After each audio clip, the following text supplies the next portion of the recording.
छिनरो गाले तोहर छिनरो गाले तोहर काटे वाला छोला हो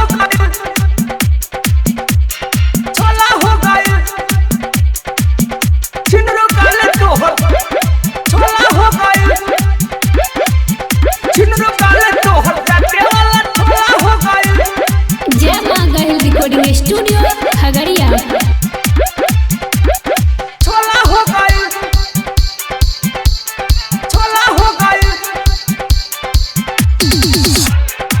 मिक्स बाय रंजित राणा। छिनरो गाले तोहर काटे वाला छोला हो गइल छिनरो गाले तोहर काटे वाला छोला हो गइल। ब्यूटी पार्लर से रोज रोज आवेलू ब्यूटी पार्लर से रोज रोज आवेलू चलते डगरिया में लड़कन के फसावेलू चढ़ल जवानी बम गोला हो गई छिनरो गाले तोहर चाटे वाला छोला हो गई छिनरो गाले तोहर चाटे वाला छोला हो गई। ब्यूटी पार्लर से रोज रोज आवेलू चलते डगरिया में लड़कन के फसावेलू चढ़ल जवानी बम गोला हो गई छिनरो गाले तोहर चाटे वाला छोला हो गई छिनरो गाले तोहर चाटे वाला छोला हो गई। छिनरो गाले तोहर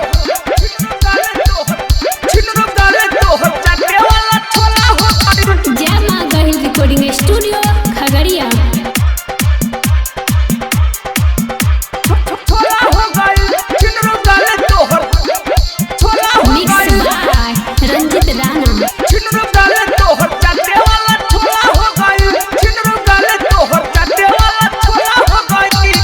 के जाने के तना से रस चुसवैलू बाबू माई के पैसा या सही मुरैलू हो गइल हाला खूबे गौआ जवार में भराइल रहू गोरी तू तो नदिया किनार में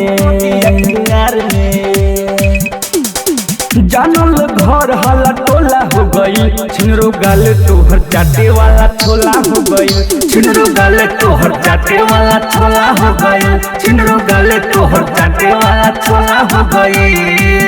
छिनरो गाले तोहर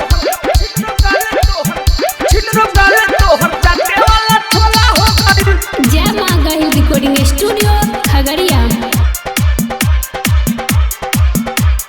छोला हो गइल छिनरो गाले तोहर छोला हो मिक्स गइल बाय रंजित राणा। छिनरो गाले तोहर चाटे वाला छोला हो गइल छिनरो गाले तोहर चाटे वाला छोला हो गइल।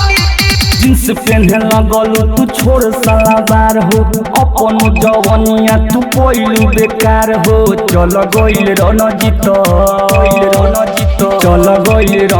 के जवानी बेकार में कुछ नहीं कोइलू हो कराई प्यार में अब तोहर शशिकांत भोला हो गई छिनरो गाले तोहर चाटे वाला छोला हो गई छिनरो गाले तोहर चाटे वाला छोला हो गई छिनरो गाले तोहर चाटे वाला छोला हो गई छिनरो गाले तोहर चाटे वाला छोला हो गई। जय मां गहिल रिकॉर्डिंग स्टूडियो खगड़िया।